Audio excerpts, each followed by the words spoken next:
Breaking news చూస్తున్నాం. తెలంగాణలో కాంగ్రెస్ ప్రభుత్వం సింగరేణి మీద పూర్తి స్థాయిలో ఫోకస్ పెట్టినట్లుగా కనపడుతుంది. ఈ నేపథ్యంలో సింగరేణిలో సీఎం రేవంత్ మార్క్ డెసిషన్ ఇప్పుడు ఒకటి కనిపిస్తుంది. కాంగ్రెస్ ప్రభుత్వం ఏర్పడిన 2 ఏళ్ల తర్వాత సింగరేణి సంస్థకు పూర్తి స్థాయి సీఎండీ నియామకం జరిగింది. సింగరేణి సీఎండీగా 2002 బ్యాచ్కు చెందిన సీనియర్ ఐఏఎస్ జ్యోతి బుద్ధ ప్రకాష్ నియమితులయ్యారు. నైని కోల్ బ్లాక్ వ్యవహారం సైట్ విజిటింగ్ అంశంలో జాతీయ స్థాయిలో సింగరేణి వ్యవహారం పెద్ద చర్చనీయాంశంగా మారింది. నేతల విమర్శలు ప్రతి విమర్శలతో సింగరేణిలో రాజకీయ ప్రకంపనలు మనం చూసాం. ప్రభుత్వంపై ఆరోపణల నేపథ్యంలో సింగరేణిపై సీఎం పూర్తి స్థాయిలో ఫోకస్ చేస్తున్నట్లుగా కనపడుతుంది. ఈ నేపథ్యంలోనే 2 ఏళ్ల తర్వాత ఇప్పుడు కొత్త సీఎండీని ప్రకటించారు. సింగరేణికి జ్యోతి బుద్ధ ప్రకాష్ సీనియర్ ఐఏఎస్ అధికారిని నియమించారు. మొత్తం 10 మంది ఐఏఎస్ల బదిలీ జరిగింది తెలంగాణలో. దీంట్లో భాగంగా సాంఘిక సంక్షేమ శాఖ కార్యదర్శిగా ఉన్నటువంటి జ్యోతి బుద్ధ ప్రకాష్ను సింగరేణి కాలరీస్ కంపెనీ లిమిటెడ్ సీఎండీగా నియమించారు. ఇంతకు ముందు వరకు అంటే జ్యోతి బుద్ధ ప్రకాష్ రావడానికి ముందు వరకు కృష్ణ భాస్కర్ ఉన్నారు. ఎఫ్ఎస్సిగా ఫుల్ అడిషనల్ ఛార్జ్గా ఆయన ఉన్నారు. ఆయనే పూర్తి స్థాయిలో ఇక్కడ బాధ్యతలు నిర్వహిస్తూ ఉన్నారు. 2024 వరకు ఎన్ శ్రీధర్ అప్పుడు సీఎండీగా ఉన్నారు. 2024తో ఆయన పదవీకాలం పూర్తయింది. ఆ తర్వాత ఇప్పుడు 2026 వరకు మొత్తం 2 ఏళ్ల వరకు కూడా సీఎండీ పొజిషన్లో ఎవరు లేరు. ఫుల్ అడిషనల్ ఛార్జ్లో మాత్రం కృష్ణ భాస్కర్ ఉన్నారు. ఈ నేపథ్యంలో ఇప్పుడు జ్యోతి బుద్ధ ప్రకాష్ను సీఎండీగా నియమించారు. ఒక కీలకమైనటువంటి నిర్ణయంగానే చూడాలి. సింగరేణి మీద వస్తున్నటువంటి ఆరోపణలు విమర్శల నేపథ్యంలో జరుగుతున్నటువంటి రాజకీయ రాద్ధాంతం నేపథ్యంలో అక్కడ ఉన్నటువంటి పరిస్థితులను సెటరైట్ చేసేందుకు ప్రభుత్వం కొన్ని దిద్దుబాటు చర్యలను మొదలుపెట్టింది. అందులో భాగంగానే ఈ ఐఏఎస్ల బదిలీ ప్రక్రియలో భాగంగా మొత్తం 10 మంది ఐఏఎస్లను బదిలీ చేస్తూ సిఎస్ రామకృష్ణరావు ఉత్తర్వులు జారీ చేశారు. అందులో భాగంగానే ఇప్పుడు సాంఘిక సంక్షేమ శాఖ కార్యదర్శిగా ఉన్న జ్యోతి బుద్ధ ప్రకాష్ను సింగరేణి కాలరీస్కు సీఎండీగా ఆయన నియమించారు. సో ఈ అంశానికి సంబంధించి డీటెయిల్స్ తెలుసుకుందాం. ఉదయ్ జాయిన్ అవుతున్నారు, మా ప్రతినిధి ఉదయ్. ఇప్పుడు సీఎండీ నియామకం అనేది ఎంత కీలకం ఇప్పుడున్న పరిస్థితుల్లో అంటే ఎలా చెప్పుకోవచ్చు? తెలంగాణ ప్రభుత్వం 2 ఏళ్ల తర్వాత 2024 వరకు శ్రీధర్ ఉన్నారు. ఆ తర్వాత మళ్ళీ ఇప్పుడు నియమించారు సీఎండీగా. సో ఈ నిర్ణయం ఎంత ఇంపార్టెంట్ అంటారు? రైట్, మరొక్క నిమిషంలో మనతో ఉదయ్ జాయిన్ అవుతారు మరికొద్ది క్షణాల్లో. ఇదిగో మనం చూస్తున్నాం doctor Jyoti Buddha Prakash IAS 2002 batch. So secretary to government SCD department is transferred and posted as chairman and managing director Singareni collieries company limited SCCL. So మనం చూస్తున్నాం ప్రభుత్వం జారీ చేసినటువంటి ప్రభుత్వం నుంచి వచ్చినటువంటి ఆర్డర్స్ మనం చూస్తున్నాం. కొత్తగా సింగరేణికి సీఎండీని నియమిస్తూ మొత్తం 10 మంది ఐఏఎస్లు బదిలీ అయ్యారు. దీనికి సంబంధించి కూడా మనం డీటెయిల్స్ చూస్తున్నాం. ప్రత్యేక ప్రధాన కార్యదర్శి సబిసాచి ఘోష్కు ఎస్సీ సంక్షేమ శాఖకు సంబంధించి అదనపు బాధ్యతలు అప్పగించారు. అలాగే గిరిజన సంక్షేమ శాఖ బాధ్యతలు కూడా ఆయన నిర్వర్తిస్తున్నారు. ఆర్థిక శాఖ ప్రధాన కార్యదర్శి సందీప్ కుమార్ సుల్తానియాకు ప్లానింగ్ శాఖ ప్రధాన కార్యదర్శిగా అదనపు బాధ్యతలు అప్పగించారు. పంచాయతీరాజ్ గ్రామీణాభివృద్ధి శాఖ కమిషనర్గా దివ్యకు పూర్తిస్థాయి అదనపు బాధ్యతలు. అలాగే జిహెచ్ఎంసీ 3 విభాగాలుగా విభజించిన నేపథ్యంలో మనందరికీ తెలిసిందే జిహెచ్ఎంసీ కమిషనర్గా ఆర్వి కర్ణన్ కొనసాగుతున్నారు. సైబరాబాద్ మున్సిపల్ కార్పొరేషన్ కమిషనర్గా శ్రీజన, మల్కాజ్గిరి మున్సిపల్ కార్పొరేషన్ కమిషనర్గా టి వినయ్ కృష్ణారెడ్డి బాధ్యతలు నిర్వహించబోతున్నారు. ఇక ప్రజావాణి రాష్ట్ర నోడల్ అధికారిగా పి కాత్యాయిని దేవిని నియమించారు. మయాంక్ మిట్టల్ను జలమండలి ఈడీ నుంచి జాయింట్ మేనేజింగ్ డైరెక్టర్గా బదిలీ చేశారు. ఇక ఐటీ పరిశ్రమలు అలాగే శాసన వ్యవహారాల శాఖ మంత్రికి ఓఎస్డీగా ఉన్నటువంటి రఘురామ్ శర్మను పరిశ్రమలు వాణిజ్య శాఖ ప్రత్యేక కార్యదర్శిగా నియమించారు. అలాగే ఓఎస్డీగా ఆయనే అదనపు బాధ్యతలు కూడా కొనసాగించబోతున్నారు. సో ఈ అంశానికి సంబంధించి ఇప్పుడు డీటెయిల్స్ మనం తెలుసుకోబోతున్నాం. సింగరేణికి కొత్త సీఎండీ నియామకం అనేది ఎంత ఇంపార్టెంట్? ఉదయ్, సింగరేణికి 2 ఏళ్ల తర్వాత 2024 నుంచి ఇప్పటి వరకు సీఎండీ లేరు. సో ఇప్పుడు కొత్త సీఎండీని నియమించారు. అంటే ఈ మధ్య కాలంలో జరిగినటువంటి రాద్ధాంతం నేపథ్యంలో ఈ సీఎండీ నియామకం అనేది ఎంత కీలకం ఇప్పుడు అంటే ఎలా చెప్పుకోవచ్చు?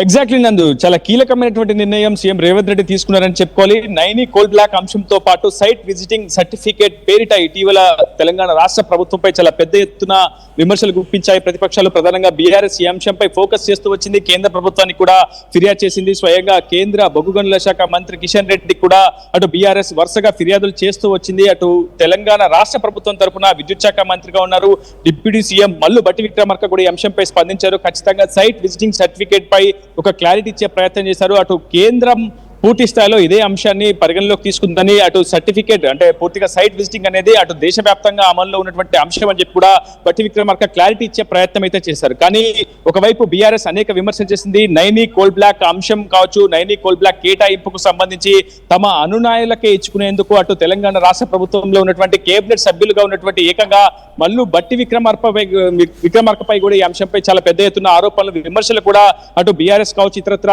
రాజకీయ పార్టీల నేతలు కూడా చేసినటువంటి నేపథ్యంలో సీఎం స్వయంగా ఈ అంశంపై స్పందించారని చెప్పుకోవాలి. చాలా క్లియర్ కట్ గా తన మార్కు చూపించే ప్రయత్నం ప్రస్తుతం సీఎం రేవంత్ రెడ్డి చేస్తున్నారు. అందులో భాగంగానే సింగరేణిపై పూర్తి స్థాయిలో దృష్టి సారించారు సీఎం రేవంత్ రెడ్డి. స్వయంగా సీనియర్ ఐఏఎస్ అధికారి అయినటువంటి డాక్టర్ జ్యోతి బుద్ధ ప్రకాష్ ను అటు పూర్తి స్థాయిలో సింగరేణి సీఎండిగా నియమించడం దీనికి తార్కాణంగా చెప్పుకోవాలి. ఎందుకంటే మొదటి నుంచి కూడా సింగరేణికి పూర్తి స్థాయి సీఎండి లేరు. ఐఆర్ఎస్ సీనియర్ అధికారి బలరాం తర్వాత మళ్ళీ ఆ స్థాయి అనుభవం ఉన్నటువంటి వ్యక్తి కూడా ఎవరు పూర్తి స్థాయిలో బాధ్యతలు చేపట్టలేదు. కానీ తొలిసారి 2023 డిసెంబర్లో కాంగ్రెస్ అధికారంలోకి వచ్చిన తర్వాత మళ్ళీ సింగరేణికి పూర్తి స్థాయి సీఎండిని నియమించడం పట్ల పూర్తి స్థాయిలో సీఎం తన మార్క్ చాటుకున్నారని చెప్పుకోవాలి.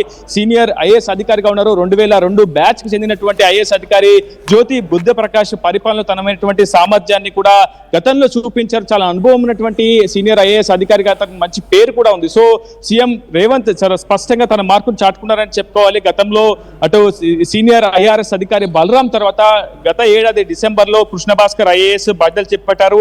2012 బ్యాచ్ కి చెందినటువంటి కృష్ణ భాస్కర్ ప్రస్తుతం ట్రాన్స్కో సీఎండిగా కూడా కొనసాగుతున్నారు. డిప్యూటీ సీఎం మల్లు భట్టి విక్రమార్క కార్యదర్శిగా కూడా కొనసాగుతున్నారు. అటు ప్రభుత్వ కార్యదర్శిగా కూడా కొనసాగుతున్నారు. ఆయనను తప్పించి ఆయన స్థానంలో డాక్టర్ జ్యోతి బుద్ధ ప్రకాష్ ను పూర్తి స్థాయిలో నియమించడం పట్ల సింగరేణి కార్మిక సంఘాలు కూడా పెద్ద ఎత్తున ప్రశంసలు అయితే కురిపిస్తున్నటువంటి నేపథ్యం. ఎందుకంటే పూర్తి స్థాయి సీఎండి సింగరేణికి ఉంటేనే సింగరేణి సంక్షేమంపై కావచ్చు, కార్మికుల సంక్షేమంపై కావచ్చు పూర్తి స్థాయిలో కొంత ఫోకస్ చేసే అవకాశం ఉంటుంది. ప్రధానంగా ట్రాన్స్కో, జెన్కో వంటి అనేక డిస్కంల నుంచి కూడా చాలా పెద్ద ఎత్తున సుమారు 52,000 కోట్ల రూపాయల బకాయిలు సింగరేణికి రావాల్సి ఉంటుంది. సో సింగరేణికి పూర్తి స్థాయిలో ఒక అధికారి ఉంటేనే దానిపై సూపర్వైజ్ చేసే అవకాశం ఉంటుంది. అటు నేరుగా సీఎంతో కూడా చర్చించే అవకాశం ఉంటుంది. ఆయా ప్రభుత్వ శాఖలను కూడా సమన్వయం చేసుకునే అవకాశం ఉంటుంది. బకాయిలు తిరిగి పొందే అవకాశం కూడా ఉంటుంది. సో సీఎం రేవంత్ ఈ అంశంపై పెద్ద ఎత్తున విస్తరించారు. నైని కోల్ బ్లాక్ అంశమే ప్రధానంగా సింగరేణిలో కావచ్చు కోల్ బెల్ట్ వ్యాప్తంగా రాజకీయ ప్రకంపనలకు కారణమైంది. అటు సైట్ విజిటింగ్ సర్టిఫికేట్ పేరిట చాలా మంది ఎవరైతే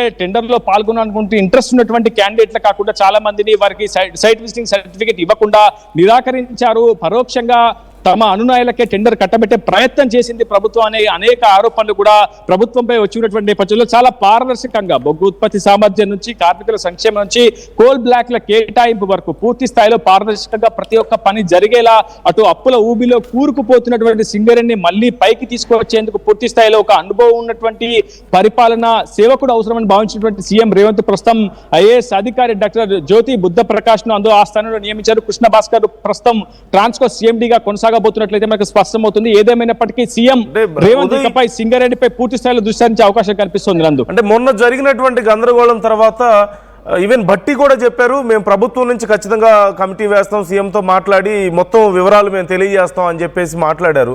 అలాగే కేంద్రం నుంచి కూడా మనం దీనికి సంబంధించి విచారణ జరిగింది కదా. సో అది ఏమైంది ఆ తర్వాత? అంటే ఏదైనా తేల్చారా? అసలు ఏం జరిగిందనే మనకేమైనా అప్డేట్స్ ఉన్నాయా?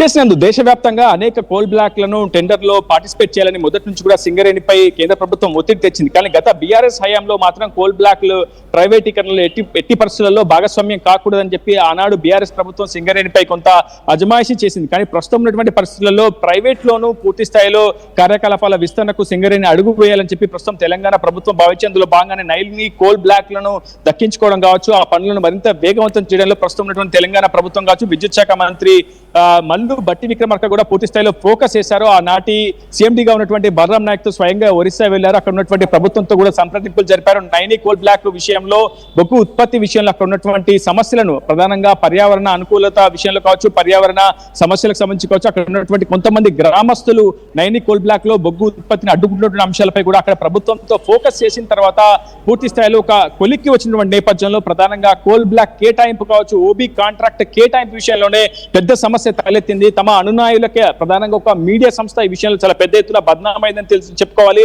అయితే ప్రధానంగా తమ అనునాయులకే సైట్ విజిటింగ్ సర్టిఫికేట్ ఇవ్వడం, తద్వారా ఓబీ కాంట్రాక్ట్ ను పూర్తి స్థాయిలో కట్టబెట్టే ప్రయత్నం చేయడం ప్రభుత్వంలో ఉన్నటువంటి పెద్దలు చేశారని ప్రధానంగా అటు ఒక మీడియా సంస్థ ఛానల్ తో పాటు ప్రధానంగా బీఆర్ఎస్ కు సంబంధించి కీలక నేతగా ఉన్నటువంటి హరీష్ రావు కూడా పెద్ద ఎత్తున ఆరోపణలు చేశారు. ఈ అంశంపై కేంద్ర బొగ్గు గనుల శాఖ మంత్రి కిషన్ రెడ్డి కూడా ఫిర్యాదు చేశారు. కేంద్రం కూడా ఈ అంశంపై సీరియస్ గా స్పందించింది. నైని కోల్ బ్లాక్ లో ఓబీ కాంట్రాక్ట్ కేటాయింపు కావచ్చు, సైట్ విజిటింగ్ సర్టిఫికేట్ కావచ్చు, అది ఏ విధంగా జరిగింది, అసలు పారదర్శకత పాటించారా, నిజంగా నిబంధనలకు లోబడి ఈ కాంట్రాక్ట్ల కేటాయింపు జరిగిందా లేదా, అసలు సైట్ విజిటింగ్ సర్టిఫికేట్లు ఇప్పటి వరకు ఎవరెవరికి ఇచ్చారు, అసలు ఎవరెవరు పార్టిసిపేట్ చేయాలని ఆలోచిస్తున్నారు, ఎవరెవరికి సైట్ విజిటింగ్ సర్టిఫికేట్ ఇవ్వలేదు, నిరాకరించారు ప్రభుత్వం అనే అంశంపై కూడా పెద్ద ఎత్తున కేంద్ర ప్రభుత్వం కూడా స్వయంగా విచారణ జరిపింది. ఆ రిపోర్ట్ కూడా ప్రస్తుతం కేంద్ర బొగ్గు గనుల శాఖ మంత్రి కిషన్ రెడ్డి దృష్టికి చేరింది. అయితే ఈ నేపథ్యంలో అకస్మాత్తుగా సింగరేణికి పూర్తి స్థాయి సీఎండీగా డాక్టర్ జ్యోతి బుద్ధప్రకాష్ ను నియమిస్తున్నట్లు ప్రభుత్వం నుంచి ఉత్తర్వులు వెలువడడం పూర్తిగా ఈ ఆరోపణలకు, అటు ప్రభుత్వంపై వస్తున్నటువంటి విమర్శలకు చెక్ పెట్టేటట్లుగా సీఎం రేవంత్ రెడ్డి తనదైనటువంటి స్ట్రాటజీ, తనదైనటువంటి మార్కు చూపించాలనుకోవచ్చు. ఇకపై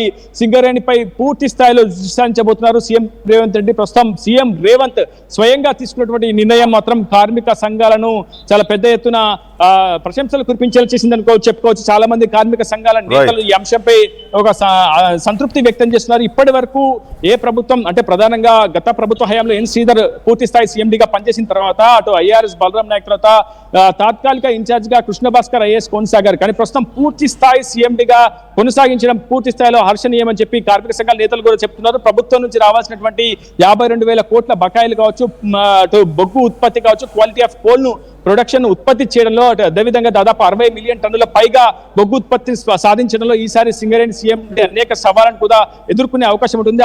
ఆయా సవాళ్లను సమర్థవంతంగా ఎదుర్కొనే ఐఏఎస్ కోసమే ప్రస్తుతం సీఎం రేవంత్ కాలయాపన చేశారు. ప్రస్తుతం డాక్టర్ జ్యోతి బుద్ధప్రకాష్ అందుకు సమర్థవంతుడు అనేది మాత్రం వేచి చూడాల్సి ఉంది. నందు right. Thank you Uday, thanks for the details. మొత్తం మీద జ్యోతి బుద్ధప్రకాష్ ని కొత్త సీఎండీగా సింగరేణికి నియమించడం పట్ల కొంత పాజిటివ్ సంకేతాలే కనిపిస్తున్నాయి. మరోవైపు ప్రభుత్వం కూడా సింగరేణి మీద వచ్చినటువంటి ఈ విమర్శలు, ఈ గందరగోళానికి కొంత చెక్ పెట్టే ప్రయత్నం చేస్తున్నట్లుగా కనపడుతుంది. మనం చూస్తూనే ఉన్నాం, బట్టి విక్రమార్క విషయంలో పెద్ద ఎత్తున విమర్శలు రావడం, అంటే ఎవరికో కట్టబెట్టడానికే ఇదంతా జరుగుతోంది నైని బ్లాక్ అని చెప్పి. నైని బ్లాక్ విషయంలో ఎంత పెద్ద రాద్ధాంతం జరిగిందో మనం చూసాం. కొన్ని మీడియా సంస్థల ఇన్వాల్వ్మెంట్ కానీ ఈ విషయంలో, అంటే ఆ విషయంలో కొంత ఎక్కువగా ఇన్వాల్వ్ అయ్యి మాట్లాడడం విషయంలో కానీ, అలాగే బట్టి కూడా దానికి కౌంటర్ ఇచ్చే ప్రయత్నం చేయడం, మాటల దాడులే జరిగాయి ఒకరి మీద ఒకరికి. ఈ నేపథ్యంలో చాలా పెద్ద చర్చ జరిగింది. బట్టి కూడా చాలా సీరియస్గా మేము ప్రభుత్వం నుంచి కమిటీ వేస్తామన్నప్పుడు చెప్పడం, మరోవైపు కేంద్రం దగ్గరికి విషయం వెళ్ళడం, కేంద్రం నుంచి కూడా దీనికి సంబంధించి విచారణ జరగడం. సో వీటన్నిటి తర్వాత